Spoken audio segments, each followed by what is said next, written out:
जबकि मैंने कल कहा कि 18 सफर के लिए सुख नहीं, लेकिन तुम मनमानी करती सजा पाती हो कि 18, 8, 28 ये तारीखें शुभ नहीं। अच्छे काम के लिए, यात्रा के लिए शुभ, तो आपको मना किया गया। कहते ना मानो तो तुम जरूर तुम्हारा काम है, लेकिन फिर आप शिकायत नहीं कर सकते। तमाम दुर्घटनाएं हुई न मानने पर, जो मैंने समय बताया कि 10 बजे तक आप चल सकते, इसके बाद तुरंत विश्राम करो, ड्राइवर को नींद ले लेने दो, और सुबह जब सतगुरु के पहरे में वो 3 बजे से आप निकल पड़ेंगे। और ये 10 के बाद ये भूत प्रेतों का पहरा होता है। अब तुम तो जानते हो नहीं भूत प्रेत क्या है,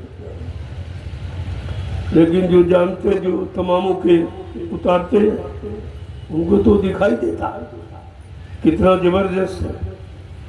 उतार तो एक बार में भी दिया जाए, लेकिन एक बार में तुमको लेके चला जाए तो भी फायदा क्या। धीरे से वो चला जी भी जाए, तुम्हारी जान बच जाए। अब उसी में तुम अपनी तरफ से जबरदस्ती कहते ना उतार दीजिए, अब की बात से उतार, हाँ मैं उतार दी। लेकिन तुम्हें यह नहीं मालूम है तुम्हारा लेन देन इतना कठिन है, ये तुम्हारी जान लेंगे तब जाएगा, से जाने वाला नहीं। तो धीरे से उसका कर्म कर्ज उतर जाएगा, क्योंकि तुम्हारे द्वारा सत्संग में आ रहा, तुम्हारे द्वारा सत्संग सुन रहा है, तुम्हारे शरीर से सेवा कर रहा, तुम्हारे शरीर झंडे की परिक्रमा कर रहा, सुमरन ध्यान भजन जो तुम करते हो तभी वो बैठता। धीरे धीरे उनका भी उसका भी तो कम हो रहा है।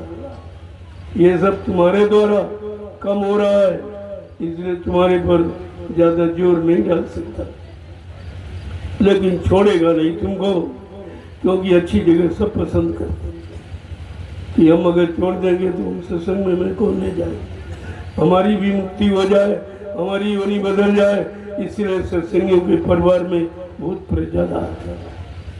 इनके साथ पास जाऊंगा इनके, तो हमको सत्संग में जाने का मौका मिले, ऐसे मैं कौन ले जाएगा। और हम जा नहीं सकते कि हमारे पास शरीर नहीं है, तो इसलिए ये सब होता है।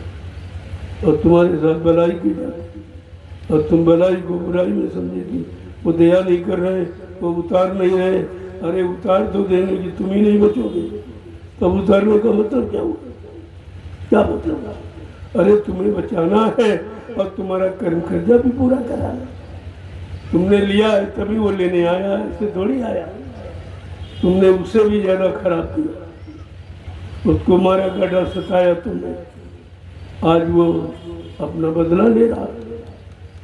लेकिन अब ये है कि संतों की शरण में आकर वो अपना कल्याण समझता कि और तो कहीं होगा नहीं, और तो हमारे जैसे सब शराबी कबाबी व्यभिचारी कुपचारी, उनसे हमारा क्या भला होगा।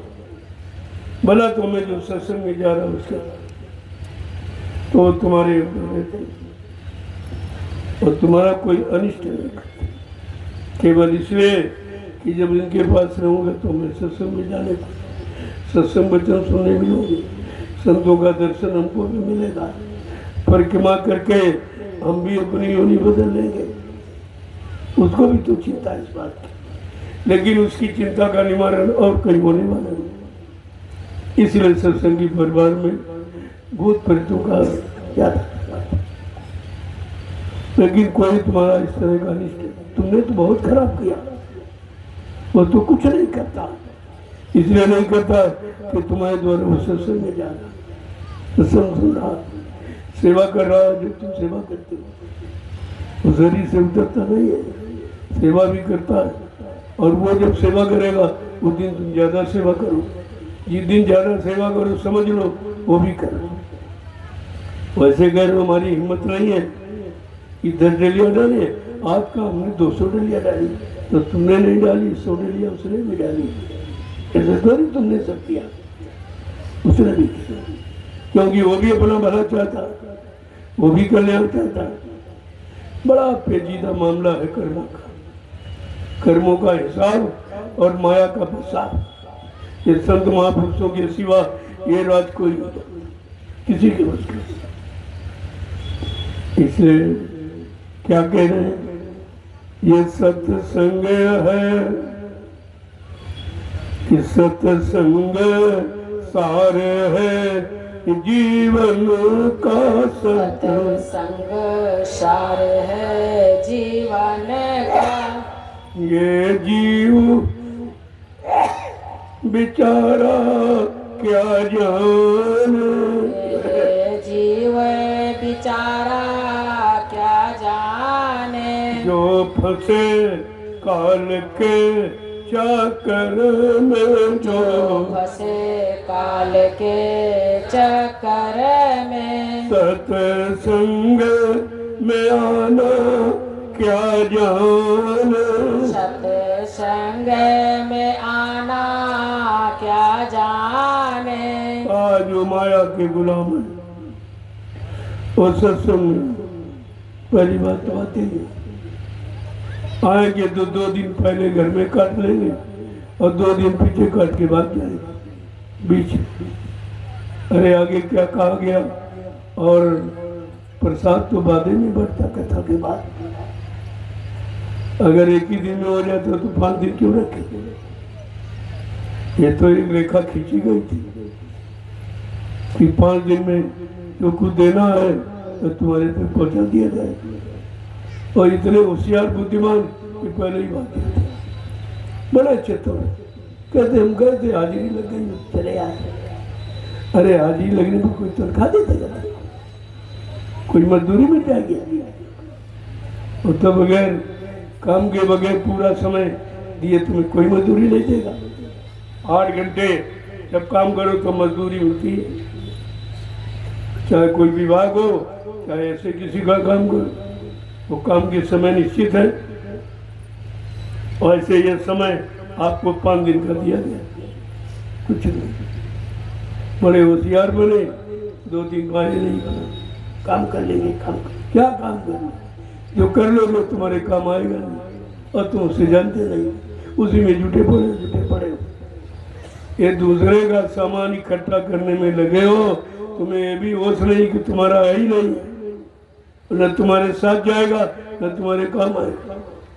लेकिन उसने ऐसा चक्कर चला दिया है कि तुम दूसरे के सामान को अपना ही समझो और रात दिन जुटे पड़े हो। मिलने वाला कुछ नहीं मिला। आगे क्या कहना कि मन मरा न इंद्री भोग तजा मन, मरा न इंद्री भोग तजा। वो सुमिरन करना क्या जाने, वो सुमिरन करना क्या जाने। तो आप शिकायत तो करते हो कि हमारा सुमिरन नहीं बनता, हमारा ध्यान नहीं बनता, हमारा भजन नहीं, तो किस लिए नहीं बनता जरा वो तो समझ लो कि सुमिरन किस लिए नहीं बनता। कि मन मरा न इंद्री भोग तजा मन, मरा न इंद्री भोग तजा। वो सुमिरन करना क्या जाने, वो सुमिरन करना क्या जाने। जो सतगुर रूप बसा ना सके, जो सतगुर रूप बसा ना सके। वो ध्यान लगाना क्या जाने, वो ध्यान लगाना क्या जाने। जो सतगुरु रूप बसा ना सके, जो सतगुर रूप बसा ना सके। वो ध्यान लगाना क्या जाने, वो ध्यान लगाना क्या जाने। कहते जिसने रास्ता दिया, जब तक उसको दोनों आंखों के मध्य भाग नहीं बैठा लोगे और उसका दर्शन दीदार रोज नहीं करोगे, तो न सुमरन होगा न ध्यान होगा। कोई ना कोई आधार चाहिए आप।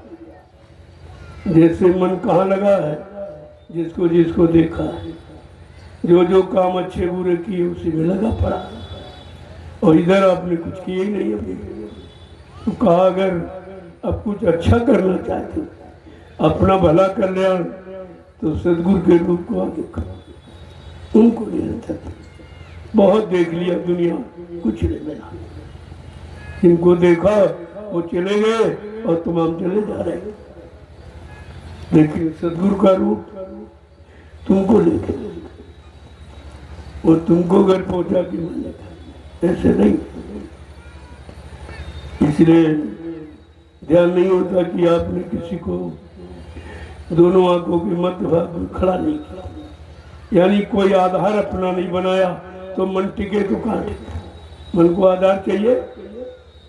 तो जैसे बाहर में चेहरे देखते हो, तुम्हारा मन उन्हीं चेहरों में चला गया, ऐसे गुरु का स्वरूप दोनों आंखों के मध्य भाग में अगर रखना सीख जाओ तो बस उसके 24 घंटे ध्यान होगा। जब आंख बंद होगी फौरन ध्यान। ये आंख खुलेगा ध्यान है। इस संसार में जो चेहरे देखते हो आंख खोल कर, लेकिन गुरु का चेहरा आंख बंद कर, इन आंखों से नहीं देखा, वो आत्मा की दिव्य आंख से। क्या कहने कि जो सतगुरु रूप बसा ना सके, जो सतगुरु रूप बसा ना सके, वो ध्यान लगाना क्या जाने, वो ध्यान लगाना क्या जाने। जो सुरती शब्द से जुड़ ना सकी, जो सुरती शब्द से जुड़ ना सकी, जो सुरती शब्द से जुड़ ना सकी, जो सुरती शब्द से जुड़ ना सकी। ये अंतर का तराना क्या जाने, अंतर का तराना क्या जाने। ये गोए बाहर के गाने बजाने, ये आवाज़ें बड़ी अच्छी लगती। ये नकली है, ये बजाएंगे तो बजेंगे, वो बिना बजाए। अनहद नाद होती निष्भाषा, कल रात और दिन वो नाद कभी बंद स्वर बंद नहीं होता, 24 घंटे। और काला ये उसकी नकल है। जब नकल में तुम्हारा मन बन जाता है, अगर असल में जाए तो कभी नहीं छोड़ेगा। कहा जो सूरज जीवात्मा रूप शब्द से जुड़ गई, उस नाद से, उस आवाज से जुड़ गई, उसको फिर कुछ अच्छा नहीं। आगे क्या कहना, जो लिए क्या कहते हैं, जो लिए कागजी ज्ञान फिर, जो लिए किताबी ज्ञान फिर, जो लिए किताबी ज्ञान फिर, जो लिए किताबी ज्ञान फिर, वो सुरती जगाना क्या जाने, हो सुरती जगाना क्या जाने। प्रेमियों, ब्रह्मा जी ने तो 4 वेद लिखे थे, उनकी जीवात्मा नहीं, तो तुम पढ़ने वालों को क्या जानते। जब उनकी नहीं जगी क्योंकि उन्होंने सुना था, देखा नहीं था, और तुम पढ़ने वाले बचने वाले, तुम्हारी क्या जाग जाएगी। ये भी नहीं समझ पाए कि अक्षर क्या कह रहा, शब्द क्या कहता। अक्षर ज्ञान पर मंत्र मुग्ध हो गए, आप फंस गए, लेकिन जो असली शब्द ज्ञान था उससे दूर हो गया। इसलिए कह रहे चाहे तुम 4 वेद 6 7 18 पुराण रट डालो, लेकिन जीवात्मा नहीं जगा सकता। जीवात्मा किताबों पढ़ने से नहीं जगती, और किताबें महात्मा बना नहीं सकती। महात्माओं ने किताब बनाई, किताब से महात्मा नहीं बने। यही बात तो लोगों को पता नहीं था कि बनाया किसने।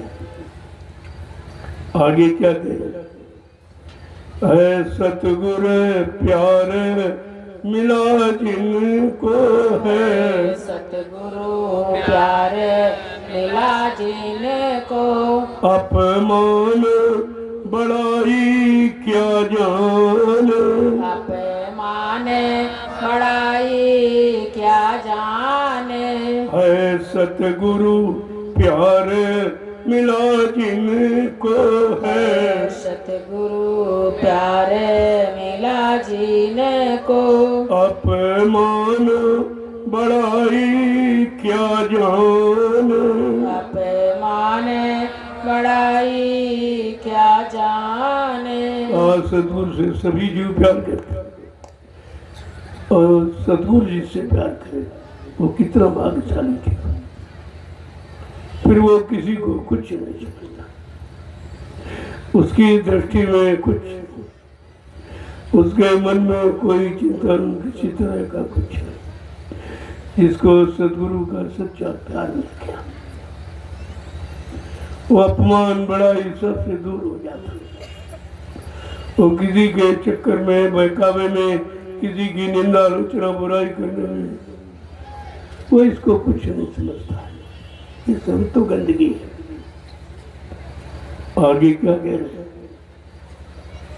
त्यागी बैरागी साधक को त्यागी, बैरागी साधक को, मानी अभिमानी क्या जान, मानी अभिमानी क्या जाने, सत्संग सार है जीवन का, सत्संग सार है जीवन का, ये जीव बिचारा क्या जान, ये जीव बिचारा क्या जाने, जो फंसे काल के चक्कर में, जो फंसे काल के चक्कर में, सत्संग में आना क्या जान, सत्संग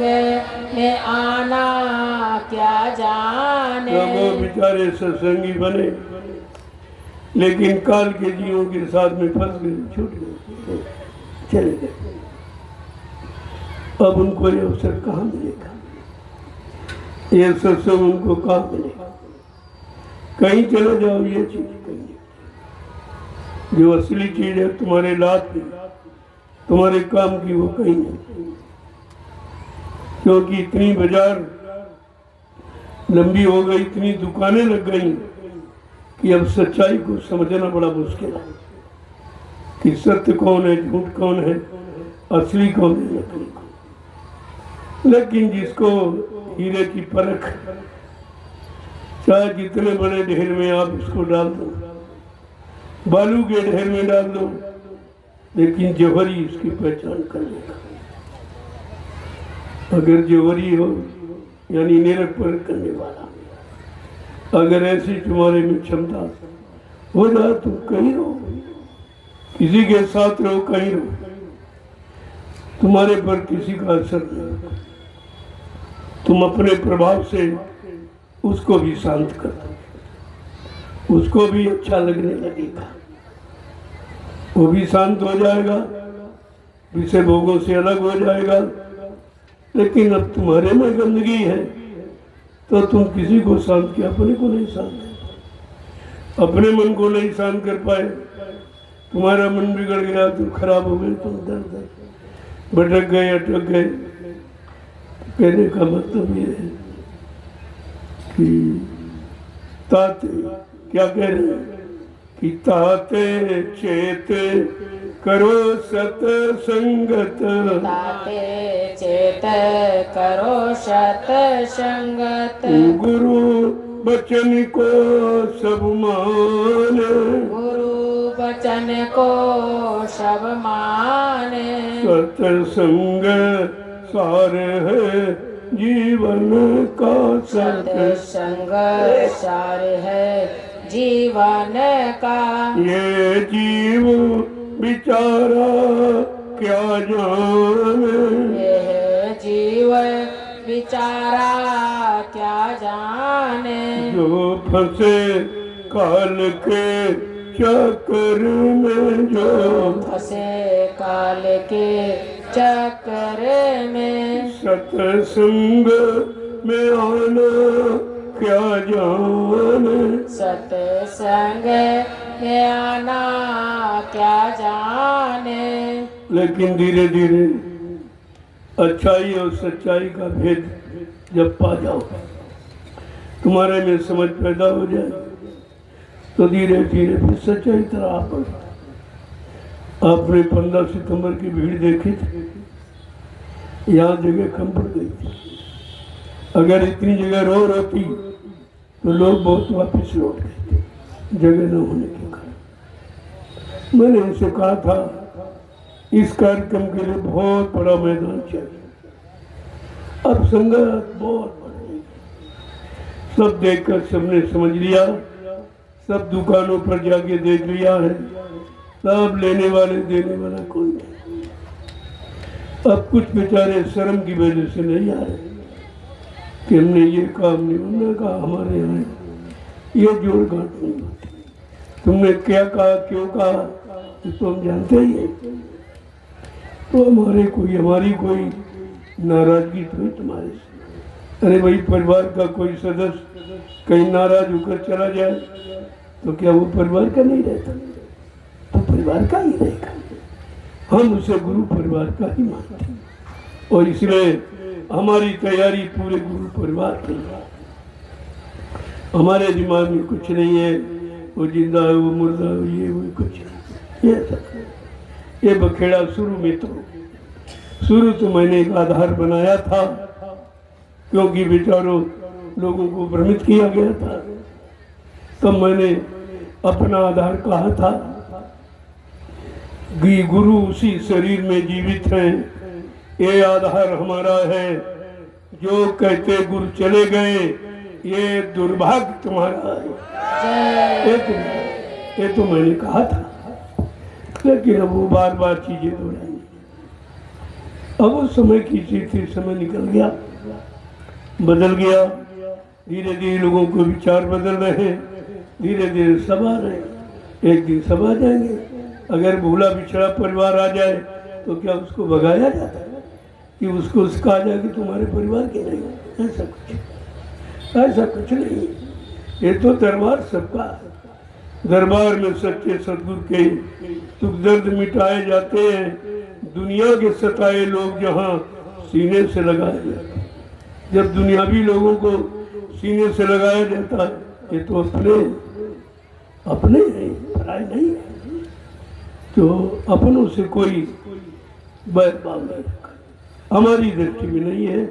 अब वो लोग अपना सोचते हो तो उनकी सोच है, लेकिन मेरी सोच में कुछ है। सब अपने हैं, अपने हैं, गैर नहीं, सब अपने हैं। ये भाव दिलों में भरती है। हम तो ऐसे भाव अंदर भरते हैं कि सब अपने, कोई गैर ही नहीं, सब उस परमपिता परमात्मा की औलाद संतान है। तो हम सब उस दृष्टि से भाई भाई। अब जो नहीं जानते वो लड़ाई लड़ते, और जो जान जाते वो भाईचारा निभाते। तो इसी यही चीज। जय गुरुदेव। जय गुरुदेव। देखो, हमारा उद्देश्य केवल एक भजन करना। अब भजन करने में बाधाएं आपको पा रही, क्या क्या दिक्कतें, परेशानियां, पारिवारिक क्या क्या चिंताएं हैं, बच्चों की पढ़ाई लिखाई, फिर नौकरी धंधा, फिर शादी और ब्याह, बीमारी, अकान मकान, ये सब चिंताएं आपको सताए। अगर इन चिंताओं से आपको पहले मुक्त कर दिया जाए तो सब लोग भजन करें। तो पहले आपकी चिंताओं का समाधान करने के लिए दूरदर्शी व्यवस्था तैयार की। इनके द्वारा नहीं, दूरदर्शी। इनका तो 72 साल से नाटक देख लिया। ये करेंगे, ये करेंगे, ये करेंगे, ये शपथ खा रहे, ये कसम खा रहे ईश्वर को साक्षी करके, या कुछ वो भगवान की भी कसम खा जाते। इनको ये भी नहीं चिंता है कि हम भगवान की कसम खा रहे, हमारा परिणाम कितना बुरा होगा। कुछ स्वार्थ में एकदम अंधे, लोभ लालच में, पद में, कुर्सी में इतने अंधे भूखे कि इनको सच्चाई भी नहीं दिखाई दे रही, इनको परमात्मा भगवान भी नहीं दिखाई दे रहा। ईश्वर को साक्षी करके शपथ खाते हैं और करते कुछ नहीं, कुछ नहीं, कोई काम प्रजा के हित का नहीं। ये 72 वर्ष धीरे धीरे निकल गए, हमने जो देखा कि प्रजा का तो कोई काम नहीं हुआ। इसके पहले राजे महाराजे थे तब तो ठीक था, वो राजा अपनी प्रजा की पूरी रक्षा, हिफाजत का, सुख सुविधा का ध्यान रखता, कहता थे हमारी प्रजा हमारे पुत्र के समान है, पुत्रवत प्रजा का पालन करता था। और राष्ट्रीय कोष पे जो पैसा आता था, कहते ये प्रजा की कोई आपत्ति आ गई, सूखा है, बाढ़ है, अकाल है, कोई ओला पाला तुषार ऐसा गिर गया तो उसकी मदद के लिए राष्ट्रीय कोष ने पैसा रखा, लेकिन राजा उसका प्रयोग नहीं, अपने निजी शरीर पर, अपने भोग विलास में, आवश्यकताओं पूर्ति में खर्च, कोई न कोई वो काम करता था और उससे जो कमाई करता था उसकी रोटी खाता था। इतना उनको ज्ञान था। और ये सब अज्ञानी घुस गए इसमें, लोभी लालची, कुर्सी के भूखे, तो सब बेचारे और कुछ नहीं, इनको कुछ पता ही नहीं कि सच्चाई क्या, अच्छाई क्या, बुराई क्या है, मतलब यानी पाप क्या है, पुण्य कुछ नहीं। जो कर ले वही पुण्य, जो सोच ले वही अच्छा है, बाकी सिद्धांत तो इनको मालूम ही नहीं है। सिद्धांत और संविधान ये दोनों नहीं, दोनों के बारे में कुछ नहीं जानते, क्योंकि आजादी की खुशहाली के लिए जो भारतीय संविधान लिखा गया था वो सब ऋषियों के द्वारा, वो तो गायब कर दिया लोग। तो ये अपनी सुख सुविधा वाला लाके प्रजा के सामने रख दिया, वो सब ऋषियों के द्वारा लिखा था, वो कहाँ गया? उसमें जनता की खुशहाली का था। जब दूरदर्शी आएगी और आप उसका काम देखोगे तो आप यही कहोगे कि दूरदर्शी भारत का संविधान है, तब आप सोचें कि संविधान किसे कहते हैं। यह तो सब अपने मतलब अपने स्वार्थ की बात करते हैं, बाकी संविधान तो वो सबका विधान है, सबके हित का, सबके कल्याण, सबके लाभ का। ये संविधान की परिभाषा ही नहीं जानते, को क्या पता। संतों की शरण में गए होते और संत महापुरुषों का ये संविधान तुम जब सुने होते, पढ़े होते, तब आपकी समझ में आता कि संविधान किसे कहते। जय गुरुदेव, जय गुरुदेव, जय गुरुदेव। नाम किसका? प्रभु का प्यारा नाम। अब आप लोग खड़े हो जाए, अब वो समय काफी हो गया, लेकिन अब कन्या पूजन में बहुत समय लग गया, इसलिए मैं थोड़ा देर से आ पाया, लेकिन हमने अपना पूरा समय कर लिया। जितना समय में देना था हमने दिया, और जो कहना था वो सब कुछ बाकी नहीं रखा। अब आप समझ पाए कि नहीं समझ पाए, वो तुम्हारी मानसिकता के अनुसार। हमें जो कुछ कहना था सब एक बार फिर भारतीयता को जरूर दोहराऊंगा, क्योंकि ये किसी ने लागू नहीं। हिंदुस्तान में आज तक किसी ने सत्य की स्थापना नहीं की, ना कोई नेता, ना कोई महात्मा, किसी ने। और जरूरत इसी की है। जब भारतीयता हमारे में नहीं है, भारत का सम्मान गौरव गरिमा नहीं है, तो अपने आप को भारत का निवासी कैसे कहेंगे? कौन मानेगा कि तुम भारत के निवासी हो, या भारत हमारी मातृभूमि है? जन्मभूमि है, ये हम कैसे कह पाएंगे? इसलिए मैंने बड़ा विचार किया, कोई नहीं कह रहा। जब कोई नहीं कहता तो बाद में महात्माओं का नंबर आता है, वो कहते हैं।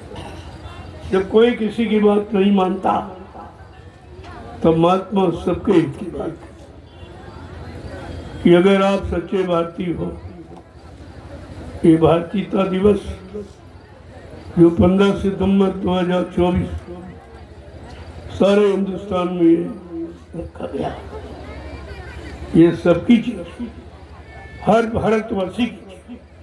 किसी एक जाति मजहब धर्म की मैं बात नहीं करता, मैं संपूर्ण भारतवासियों की बात करता हूँ कि हम सब भारतवासी हैं तो हमारी कोई पहचान होनी चाहिए।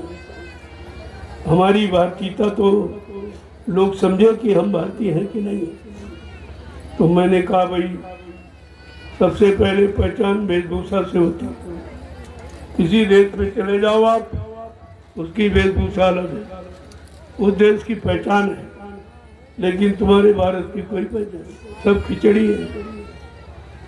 तुम जो पहन रहे हो, ये पैंट पतलून, ये कोट और टाई, ये अंग्रेजों की, ये अंग्रेजों की पोशाक है। तुम गुलाम हो अभी, तुम झूठा झंडा उठाए घूम रहे हो और गुलामी को खुद ही पहले घूमते हो। गुलामी तुम्हारे सिर पे सवार है और तुम कहते तो ये करें, हम हमको लिख के देते। अरे हमको लिख के नहीं दो, हमसे जो हम बोले वो लिख लो, वो तुम्हारे काम है।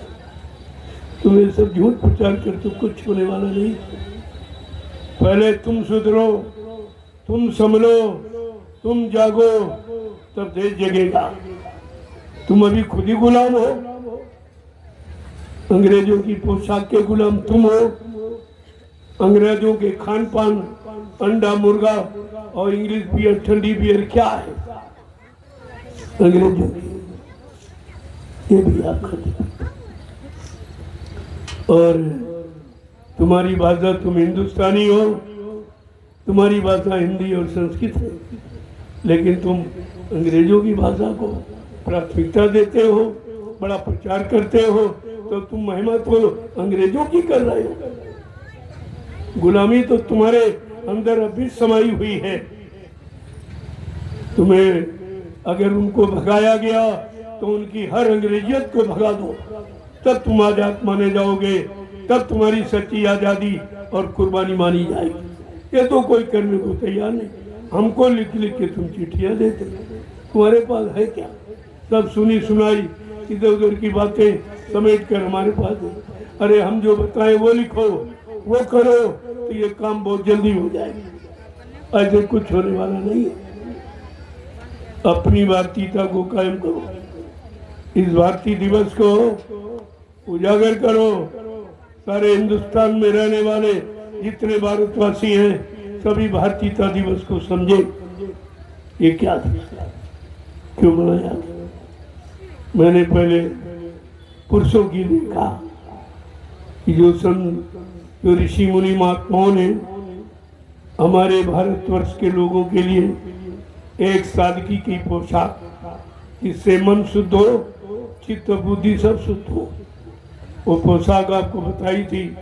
कुर्ता धोती, कमीज पैजामा, सदरी, टोपी, पगड़ी और लंगोटी, ये आपकी भारतीय पोशाक है। ये भारतीय पोशाक है आपके, और तुम्हें भी भूल गए सब। मैंने अब की बार 1 साल के बाद इसी 15 सितंबर 2024 को मैंने भारतीय नारी के बारे में दूसरी बात की। पहले भारतीय पुरुषों के बारे में, उनके वेशभूषा के बारे में, अब भारतीय नारी जो सृष्टि के केंद्र बिंदु है, उसका सुधार हो। ये पहनावा उनकी इज्जत आबरू को खराब कर दिया, क्योंकि ऐसे बेहुदे पहनावे ये चले हैं जो शरीर के सारे अंग उभरे दिखाई देते हैं, जिससे लोगों के मन खराब हो रहे हैं। जब मन खराब होगा तो खराबी हरकत करेगा, कोई अच्छी नहीं करेगा। इसलिए भारतीय नारी साड़ी में सुशोभित है, वो साड़ी में सुसज्जित है, वो साड़ी में सुरक्षित है। जब साड़ी पहन के निकलो तो लोग समझते रहे भाई कोई स्त्री जाती, और सूट पहन के लोग, तुमने पहना सूट, हो गई तुम्हारी इज्जत की लूट। ये सूट में लूट हुई, तुरंत पहचान करता कोई लड़की चली। तो बात तुम्हारी समझ में नहीं आई और किसी ने बताया भी नहीं तुमको। लेकिन मैंने जब देखा आखिरकार ये अत्याचार में चर क्यों बढ़ रहा है, इसका मूल कारण क्या है, तो मैंने देखा वेशभूषा, शरीर को ढकने की क्रिया खराब है। ढका नहीं है, अर्ध नग्न है, आधा नंगा। तो जब इस तरह से रहोगी चलोगी, लोगों के मन खराब होंगे, तो निश्चित सावधानी हटी तो दुर्घटना घटी। ये जरूर मैंने इस बात को ध्यान में रखे 15 सितंबर 2024 को भारतीय नारी के बारे में कहा भी है, और इनको आपके सामने सजा के खड़ा भी करता। साड़ी ना, साड़ी बीच नारी, नारी बीच साड़ी, ये सुरक्षा का कवच और ये हमेशा रहा। किसी की फोटो देखी आप देवी की, तो वो सूट में नहीं मिलेगी, साड़ी में। अरे उसी से समझ लो जिसकी पूजा करते, वहां भी नहीं समझ पाए। कोई फोटो आप देख लीजिए किसी देवी की जो तुम नकली बनाते हो, उसमें कोई सूट नहीं पहना था, सब साड़ी में दिखाई। जितनी बड़े बड़े राजाओं की रानी, चाहे राम की सीता हो, चाहे कृष्ण की राधा हो, वो सब साड़ी में। ये तुमने जो नकल की है, उस नकल में अपनी अकल खराब कर डाली, और जब अकल खराब हो जाती तो बुद्धि खराब होती, और बुद्धि खराब होती तो कर्म खराब होते, जब कर्म खराब होते तो पाप बढ़ जाता, पाप बढ़ जाता। तो पाप बढ़ाने के कारण आप, अगर द्रौपदी सूट में होती तो दूसरा से नंगा कर देता, देर नहीं लगती। लेकिन साड़ी में थी, साड़ी में उसकी इज्जत बच गई, और साड़ी में भगवान भी इज्जत बचाता है। कृष्ण ने तभी मदद की थी। ये इतिहास सब तुमको सलाह दे रहा, लेकिन तुम किसी की नहीं मानते, एकदम मनमानी तरीके से। जय गुरुदेव। मैं हिंदुस्तान की, भारतवर्ष की समस्त भारतीय नारियों से हमारा अनुरोध और प्रार्थना है कि आप अपनी सुरक्षा कवच में आ जाओ। ये साड़ी आपकी सुरक्षा कवच है, इस पे आ जाओ। देखिए आप कि 70% अत्याचार समाप्त, 70%। और अगर शाकाहार अपना ले तो 100% अत्याचार समाप्त हो जाए। ये दो चीजें हमारी, अगर ये मान ले देश का राजा प्रजा, तो ये भारत देश खुशहाल हो जाए। और ऐसे आप कितने अभियान चलाओ और कितने तरह तरह के आंदोलन छेड़ो, और कुछ होने वाला नहीं। मैं ये लिख के दे कुछ नहीं, क्योंकि ये काम होने की बात है, ये काम करने की योजना नहीं है। ये तो देश में बिगाड़ पैदा करने, देश में राग द्वेष पैदा करने, राष्ट्रीय संपत्ति का दुरुपयोग करने की योजनाएं तुम्हारी है। मैं इसके समर्थन में कभी नहीं।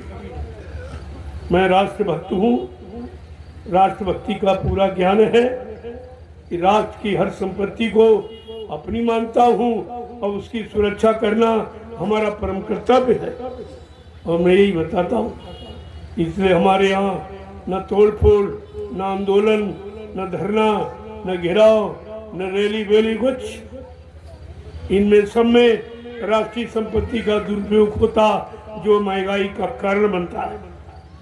मैं इसके बिल्कुल खिलाफ। मैं ऐसे न व्यक्तियों का, न ऐसे अभियान का मैं समर्थन नहीं करता। तो आपको ध्यान देना चाहिए कि हमारा काम क्या है, हमारा उद्देश्य क्या है, हमारा लक्ष्य क्या है, आपको समझ लेना चाहिए।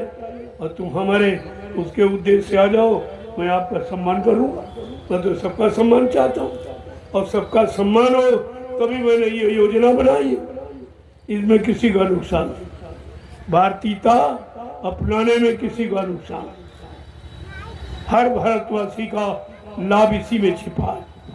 अगर आप पूर्णतया भारतीयता अपना लो तो हम तो ये चैलेंज साथ कहते हैं आपको कोई तकलीफ किसी तरह की। जय गुरुदेव, जय गुरुदेव, जय गुरुदेव। जय गुरुदेव। एक बार राजा और प्रजा और ये आत्मा महात्मा जिनका काम है, ये मेरा काम नहीं है, ये इनका काम था। लेकिन जब इन्होंने नहीं किया तो हमें करना पड़ा। हमारा काम तो केवल भजन करने और कराने का, दूसरा मेरा कोई काम नहीं। लेकिन हमें तो मजबूरी में करना पड़ रहा। न राजा कर रहा, न प्रजा कर रही, नहीं आत्मा महात्मा ये रंगे कुत्ते ये भी कुछ नहीं कर रहे। केवल खाना खाना और मतलब ऐशो आराम करना और काम कुछ नहीं करना। हमारा देश 50% तो गरीब इन्हीं के कारण। ये 1 करोड़ हैं लाल पीले कपड़े दाढ़ी बाल वाले, ये कोई काम नहीं करते। न कोई विकास का काम करते, न कोई रक्षा का काम करते, न कोई सुरक्षा काम करते, न कोई धर्म का काम करते। केवल अपने ऐशो आराम का काम, अपने मान सम्मान का काम इनको भी दिखाई दे रहा। जो राजा को वही महात्मा को, ये सब बिगड़ गए। इसलिए प्रेमियों, इनके द्वारा काम नहीं होगा।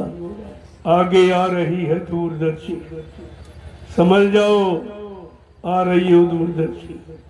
ये दाढ़ी बाल मुड़वा के किसी फैक्ट्री में काम करना पड़ेगा। दूरदर्शी ये कर्म की शिक्षा देती, वह कर्म नहीं बनाती। सबको योग्यता के अनुसार और शरीर के अनुसार और उम्र के अनुसार सबको कुछ न कुछ श्रम परिश्रम करना चाहिए ताकि देश का सुधार हो, देश में कोई बेरोजगार न रहे, सबको रोजगार मिले और सब रोजगार करे।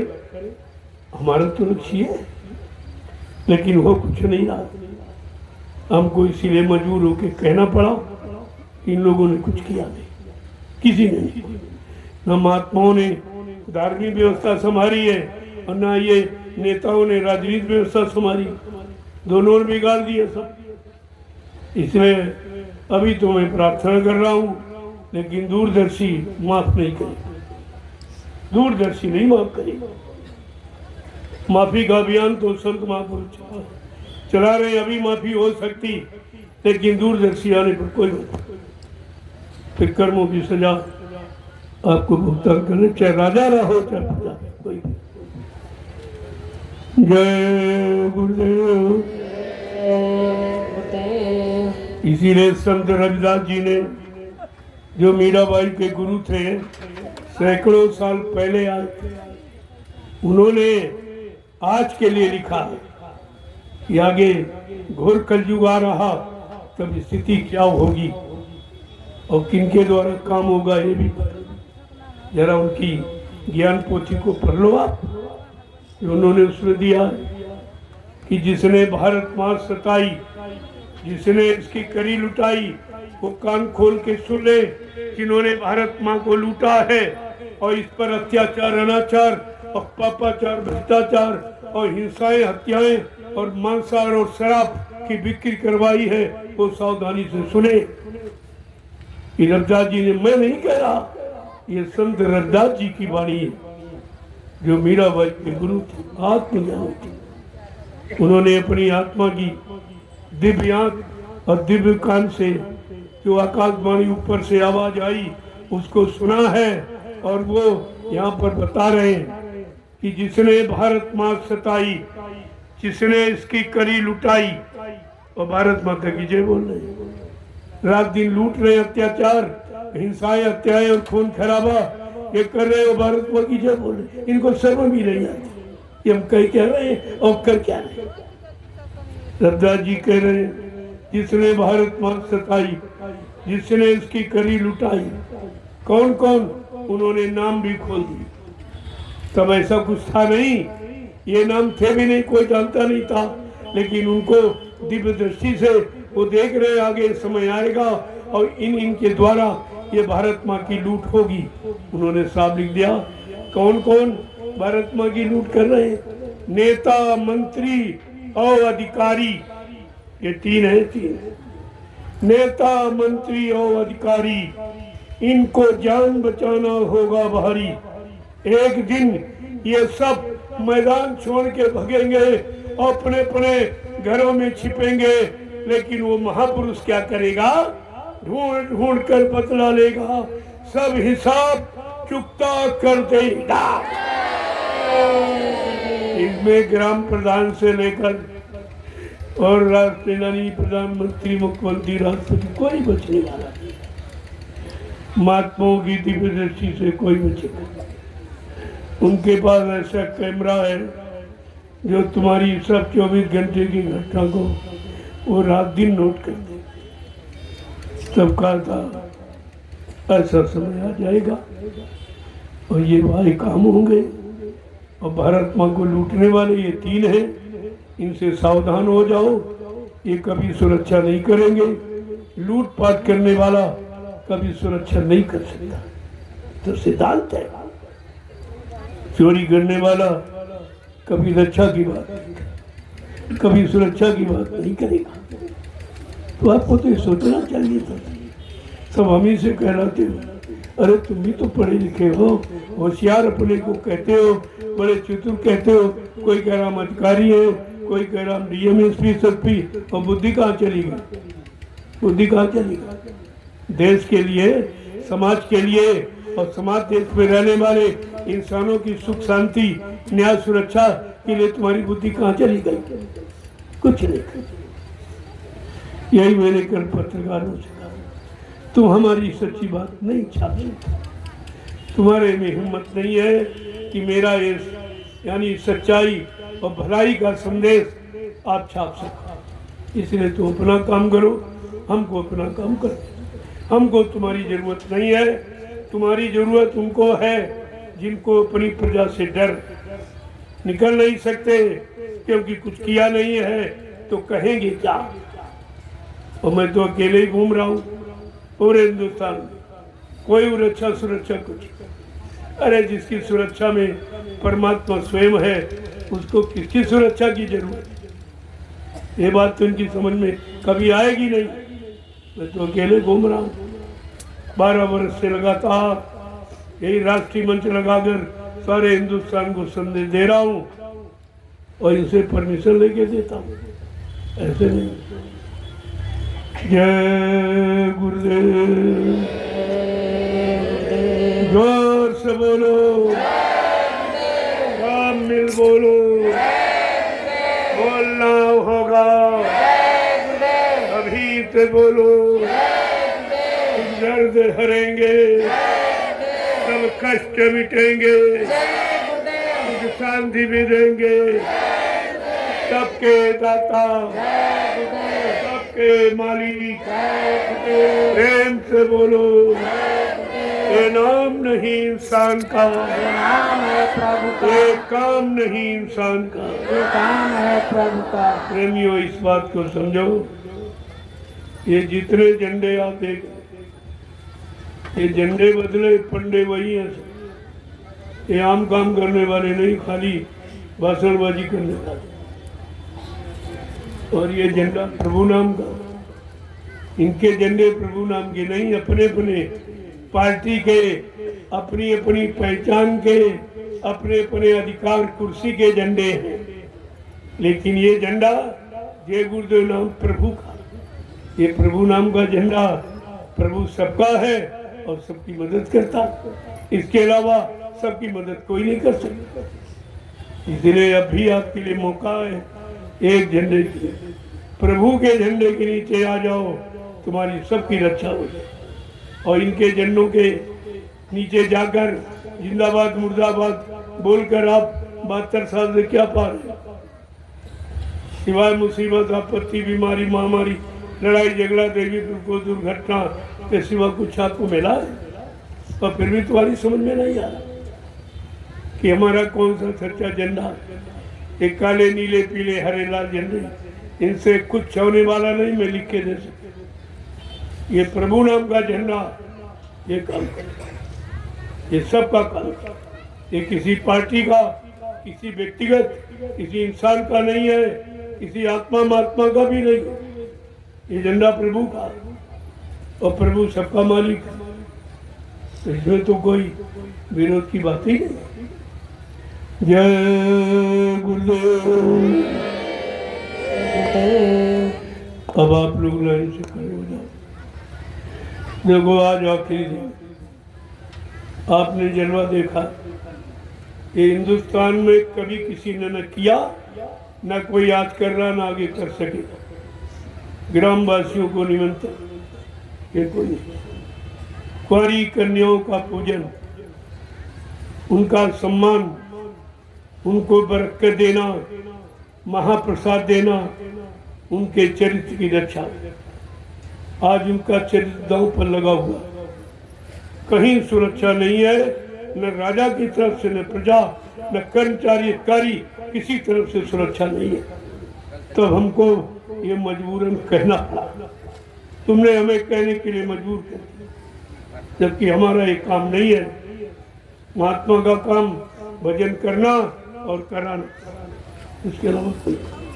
लेकिन तुमने जो कुछ किया ही नहीं, तो हम तुम्हें महात्माओं को कहना पड़ता है। लोग कहेंगे क्या हिंदुस्तान में कोई कहने वाला नहीं, कोई अच्छी सच्ची बात बताने वाला नहीं था, अच्छी सच्चे काम की भूमिका बनाने वाला क्या हिंदुस्तान में कोई नहीं था? इसलिए ये समय से आपको ये सब बताना पड़ता। लेकिन मैंने अपने के लिए कुछ नहीं कहा, हमको कुछ नहीं चाहिए, हमको तुम्हारे लिए, लोगों को तुम्हारे धन, चंदा, नोट वोट की जरूरत, और हमको तुम्हारी परेशानी दूर करने की जरूरत। हमारी जरूरत, इनकी जरूरत में जमीन आसमान। महात्मा का उद्देश्य ही परमात्मा के लिए, परमार्थ के कारण साधु धरा शरीर। साधु संत महात्मा परमार्थ के लिए ही शरीर धारण करता। साधु से होए न कारज हानि, साधु संत महात्माओं से किसी की भी काम की हानि नहीं हो सकती, चाहे वो राजा हो चाहे प्रजा हो, तो सबके हित की बात, सबके भले कल्याण की बात करते। ना मानना न मानना ये आपका काम है। जय गुरुदेव। अब आप लोग प्रसाद ले लो। देखो, आपने घर गृहस्थी परिवार छोड़कर एक कलयुग में बड़ी तपस्या, घर बार बच्चों को छोड़ के आए हो। एक तो तपस्या आपने की है, और यहाँ जमीन पर सोना, और मतलब यानी जमीन पे बैठ के भोजन करना, ये सब आपको सर्दी गर्मी बरसात सब बर्दाश्त कर रहे हैं। ये दूसरी तपस्या कर लिया जाए ऐसे तो पक्षियों का दर्शन बड़े भाग से, इसलिए मैं आप सबका रोज दर्शन करता और रोज आपको प्रणाम करता हूँ। तुम्हारे शरीर को, जाति को नहीं, मैं जीवात्मा को प्रणाम करता कि भाई चल अब तू इस घर से निकल कर अपने, बहुत दिन यहाँ रहते रहते हो गया, अब चल इससे निकल कर चल। मैं तुझे प्रणाम करता हूँ, तुझे प्रार्थना करता हूँ, निकल कर। ये प्रणाम होता, लेकिन आप तो ये जानते नहीं कुछ। जय गुरुदेव। अब आप लोग लाइन में खड़े हो और आखिरी प्रसाद दो। पता नहीं शरीर रहे न रहे, इसमें जितने लोग सम्मिलित हुए हो, ये बहुत लोग शरीर छोड़ के चले गए। इनको दोबारा ये सत्संग, ये वचन, ये महाप्रसाद नहीं मिल सकते, इसलिए उसको ले लो और ये अंत समय में काम है। जब तुम्हारे प्राण निकलते हो, सबने जवाब दे दिया हो और आप बेहोश हो गए हो, एक बार 5 मिनट ये जीवन ला के तुम्हारा खड़ा करके बात करा देगा। ये प्रसाद, इलायची दाना मत समझो उसको, इसमें दुआ देना है। 5 मिनट के लिए तुम्हें जिंदा करके कोई परिवार का बात करना चाहे बात करो, लेकिन शाकाहारी रहोगे तब, सदाचारी रहोगे। शर्तें ऐसे नहीं है, शर्त भी है। शर्त के अनुसार अगर आप करोगे तो लाभ मिलेगा। मैं तो एक साथ कहता हूँ, अगर लाभ नहीं मिलता होता तो ये कितने लाख लोग आए। मीडिया पत्रकार से पूछो, तुम हमसे पूछते हो कितने लोग आएंगे, और तुम ये बताओ कितने आए हैं, तुम बता दीजिए किनके।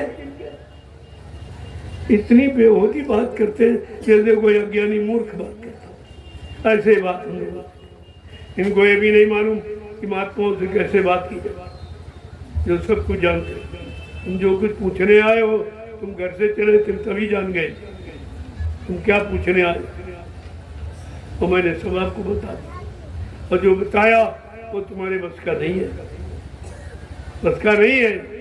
अरे तुम छाप नहीं सकते हो तो करना तो तुम्हारे बिल्कुल बस का, तुम कुछ कर ही नहीं सकते। तुमके करना सिखाया कहाँ गया?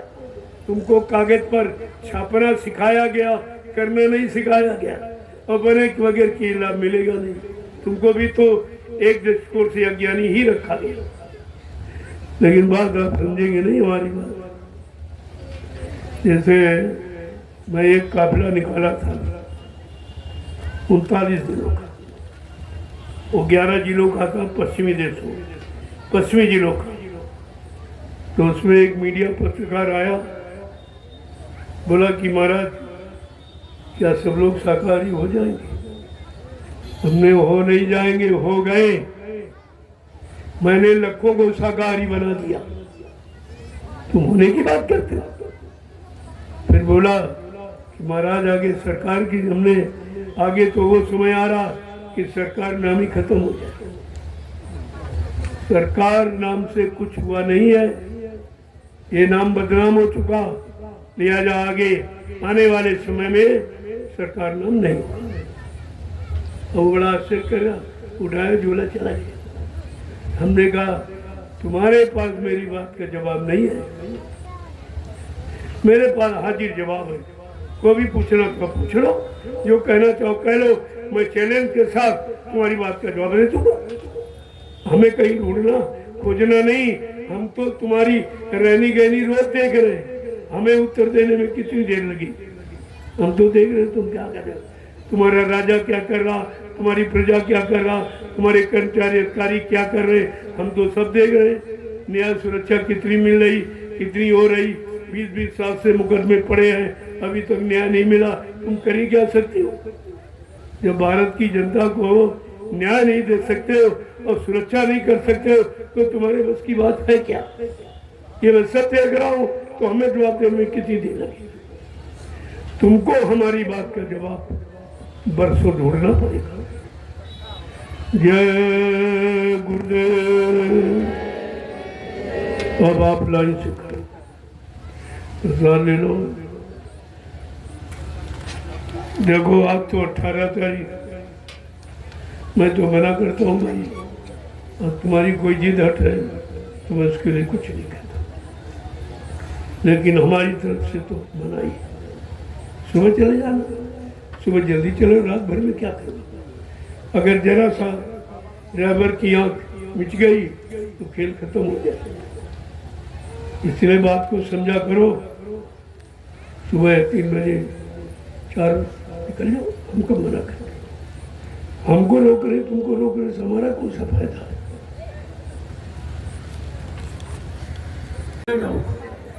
उसको एक जगह इकट्ठा करके सीधे नैमिषारण्य पहुंचा। वहाँ सेवा चलती है, 1000-2000 प्रेमी निरंतर वहाँ सेवा कर रहे हैं। आप जा नहीं पाते हो तो तुम्हारा आदमी ही लग जाएगा, उसका आपको लाभ मिल जाएगा। इसलिए कोई अपने पास नहीं रखे तो सब आप अन्य एक जगह इकट्ठा करते हो और सीधे नैमिषारण्य भेज दो, ताकि सब प्रेमियों का लगे। तो बेचारे नहीं आ पाए, लेकिन आपको सेवा दी है, उनका भी लग जाएगा आश्रम, उनको भी लाभ मिल जाए। ये समझकर चाहे वो धन की सेवा हो चाहे अन्य की, किसी प्रेमी को रोकना नहीं चाहिए, नहीं तो इसका परिणाम बहुत खराब है। बाद में आप मत कहना कि हमारा एक्सीडेंट हो गया, हमारा पैर हाथ टूट गया, ये तो आपको सजा मिलेगी। क्योंकि जो जिस काम के लिए देते हैं, चलो तुम अपना नहीं दे सकते हो, कम से कम उनका तो उसकी जगह लगा दो। ये भी आप बंदी कर जमानी क्यों करते हो? यही आप सीख ले। जितना अन्न आया है किसी भंडारे का वो सब जली कर सब लोग अपना अपना अन्न जो उठा के एक जगह जमा कर दो और उसको नमी सर्व देते। जो लोग प्रेमी सेवा कर रहे हैं उनको रोटी बना कर दिया जाए। आगे का प्रेमियों ने रोटी के लिए तो दिया है, इसको रोटी में लगा दीजिए आप, तभी आपको लाभ मिलेगा कि तुमने पहुंचा दिया और कितने लाख लोगों ने उसका प्रयोग किया, इसका लाभ आपको मिलेगा। ये पहुंचाने का भी लाभ अच्छा नहीं है। इस बात का